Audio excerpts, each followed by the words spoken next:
Hey, this is my body piercing aftercare tips and questions and answers video. I'm probably going to do it in two parts. And I just want to explain first of all, any background noise, any clicking, scratching or anything. I've got 5 mice in my bedroom, and they can make quite a lot of noise. So if you're wondering what any funny noises are, it's probably them playing or with their water bottles or something. Yeah, so basically I'm going to start off by saying anyone's welcome to watch this if you've had a piercing before or not. I don't know if you can hear that, but like that's one of them. If you've had a piercing or not, and you just wanna, or you've had them like ears or whatever, and you just want some information on other ones, yeah, then this will be fine for you. I myself have 18 piercings, all of them done in different ways, and that. My first ones were my lobes, the standard ones. This one's got a little structure in it at the moment, so just 2mm one. I got them done in the jewellers. You shouldn't actually get them done in the jewellers, although if you're planning to get them or need them redone, your mum or whoever will say, yeah, come on, we'll go down there. You really shouldn't. They get them done there because they know that's where you can get them done. But it's not the recommended place. A piercing studio, tattoo parlour, whatever you want to call it, is because they are fully trained. Jewellers are trained to pierce sponges. I know it might sound ridiculous. You can go into a jeweller's and ask them, or you can go on Google and type it in. They are actually trained to pierce sponges, not human ears. They pay it's a relatively small amount of money. They show them their business things, their business leaflets, their documents to prove that they're actually running a business that would be suitable to do ear piercing, such as an accessory shop, like Claire's Accessories for example. That's what they're trained for. Some of them will be trained to do cartilage ear piercings, but I would not trust them. You're better off going to a piercing studio because these people do know how to deal with the piercing.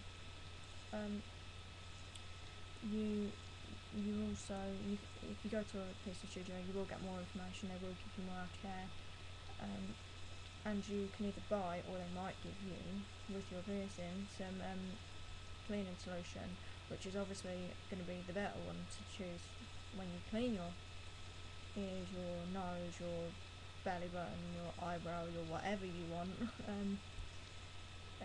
It's obviously going to be the best one because it's come from there. It's not just saying. Because obviously you can use things like TCP, salt water. I use one called I can't remember the name of it now. Metamorphosis. It's actually here. Because I was using it earlier to clean. I was using it to rinse around a tongue bar and warm water with before I put it in to like change it. Yeah. You can buy that for like £3 or £4 something, or you can buy it, I think you can buy it online or get it at your studio or whatever, but I think that's pretty good. A lot of people have sensitive skin like me, so things like TCP and other liquids. I'm going to start by saying now, do not use creams, petroleum jelly, antibacterial hand wash unless you are using it to clean your hands or just to clean the piercing off the actual jewellery. Don't put it in the hole, because not only will it sting, it will smell terrible. It will be like really burning, not actually a bad smell, but like it will burn all your nose, and it can clog up the hole and cause it bacteria growth. That's why I say don't use Savlon cream. Creams are one of the worst things you can use as well, because literally all they do is clog up and build bacteria, cause infection, rejection or migration, which I will talk about in a bit. Yeah, so when you get your piercing, once you've had it done, I'm talking in general, anything, you get it home, don't touch it the first day unless you've actually been out with a lot of people, or it's winter or something, and you've had it done in the morning, you've been out to school, college, university, work, whatever you want to do. Like you've been shopping with a lot of people around you. Don't forget, winter season, there's a lot of colds, flu, norovirus, which is winter vomiting. people sneezing and the air's just not clean anyway. You think about you walking around the shops all day like that, people breathing in and out the air, it's busy, it gets hot, how many germs there's going to be, so you really want to think about that. Obviously I'm not saying don't get one done in winter, because I've had a lot of mine done in winter and it's absolutely fine, but I'm just saying take more precaution if there's a lot of flu going around, or if you've been around outside a lot all day. You should really try to, obviously, once you get it done, don't let other people touch it. When you touch it, if you've been on the bus or something, get home, don't touch it when you're out. Wash your hands thoroughly with warm soapy water for at least a minute, preferably more. You can antibacterial your hands, dry them off, make sure they're very dry. And some people like to use latex gloves. I don't think they're a good idea, because obviously you're picking them up, you're putting your hands into the box to pick them up, taking them out, doing that, putting them on, fiddling around with things and that. I don't think they're that clean, and they're not going to be sterile coming out of the box anyway, unless you buy obviously Pearson Studio ones. They're going to be a lot more cleaner, but I don't think it's worth it. So what you can do is obviously don't let other people touch it. If you've been out with a lot of people, first day clean it. I always leave mine. I never clean any of mine on the first day apart from my earlobes, because they've obviously been done in a sterile environment. Sterilised things, everything's been sterile, it's pre-cleaned, it's clean, it goes into your body and it's clean. And you do that, it's going in there. Once it's been in there for a few minutes, your immune system attacks. Everything just starts attacking, it gets all excited thinking, what's this foreign object? And then if you get home and you start cleaning it, what's going to happen, it's going to swell up more, it's going to get red, it could get infected, it could get irritated, it's going to be really painful. So I recommend to leave it alone. One of my nose studs, this first one, I cleaned that on the first day and it made it sore. And obviously this lip piercing here, I cleaned that on the second day. And actually, sorry about that, you don't actually need to clean lip piercings, because I tried to clean it for several different things and it broke out in blisters all over my skin. And that was a couple of years ago, but obviously don't use it. Don't clean it.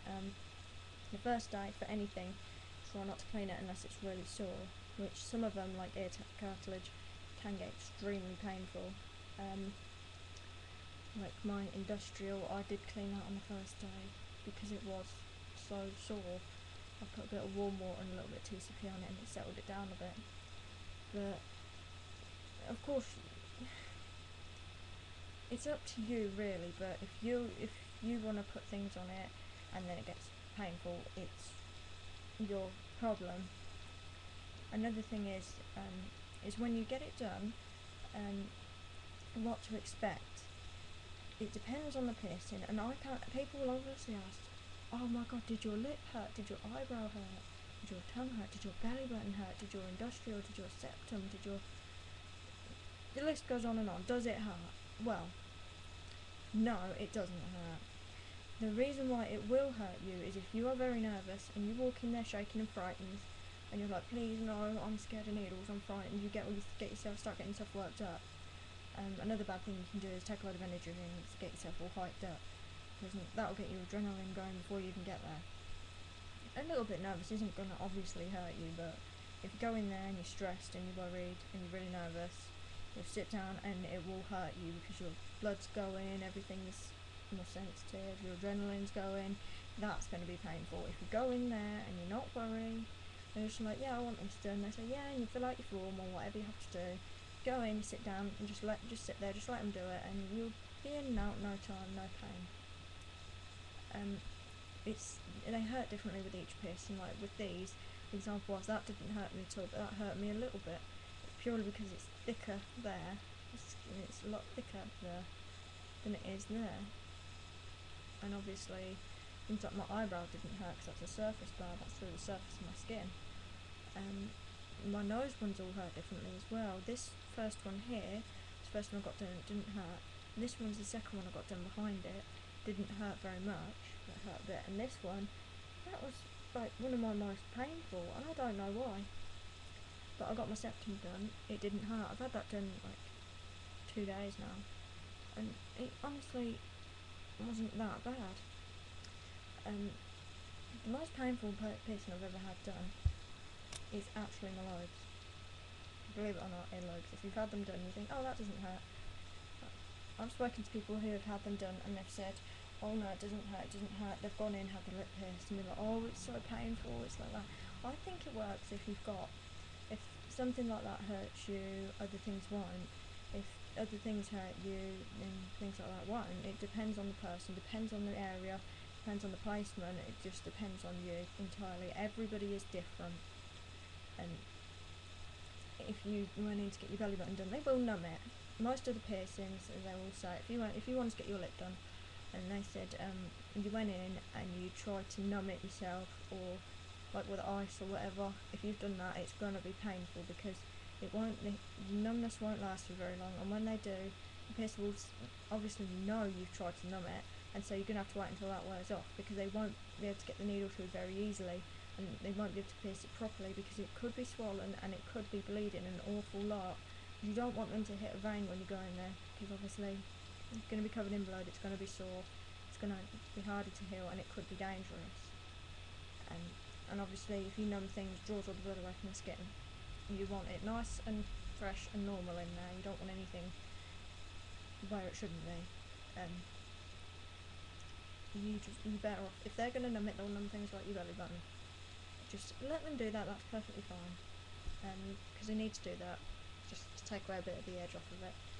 And the clamp's worse for that anyway, so you're better off just leaving them alone. Just go in, nice and calm, get yourself calm. Don't have yourself sitting there all day thinking, I'll go in a minute, I'll go in a minute, and get yourself all nervous and stressed out, because that's not going to help you, that's going to make you worse. You can always take some of you. Don't take your whole group of everybody, your whole entire family with you. Just take one friend or one family member down with you, and just sit there and just have it done nice and calmly. They'll be with you. You don't need anyone with you anyway, but some people like to have someone with them when they get it done. Another thing is healing times. The standard healing time for your normal ear piercings is, the normal lobes is 6 weeks, the seconds is 6 weeks. I actually, after the first time I changed these was at about 7 weeks, and it was so painful. I don't know what, I just couldn't get it through. It was the most awful feeling in the world, having to change my earrings for the first time. I don't know why, but it was just so painful. It felt like I was stretching them, but it's actually a smaller one than it was, so they can't have been healed overly well. Done in a jeweller's, obviously. My second ones, I had them done in the jewellers and they were absolutely fine, no pain, no nothing. I changed them, obviously 6 weeks. I changed them at 5 weeks and they're fine. But I let them heal up for some unknown reason, and I had them redone last summer, and they are absolutely fine. I haven't changed them yet because I just like the studs in them too much. They're little silver ones with a little blue stone in. I think they're really pretty. And they're not bothering me or anything, they don't need changed. Cartilage piercings are another story. What they are is they're through the solid bit of your ear. This one took me about 2 years to heal up, fully heal up. They will take a very long time to heal. They usually say the standard healing is about 3 months, 3 or 4 months. Don't try changing them in that time, because it will be extremely painful and it will be a horrible feeling, and they will swell up and they will become very red. Even if they seem fully healed, just leave them in. This one I got done about 8 weeks ago, the second one. I caught it yesterday and it swelled up and it's been a bit sore since, but after that it's healing itself up quite nicely, but it obviously won't be fully healed for quite a while. I'm not going to try changing that for another 6 or so months, because there's just no point trying to force it out. Anyway, I'm going to move on to the next part of the video, in part 2, so I'll see you in a minute.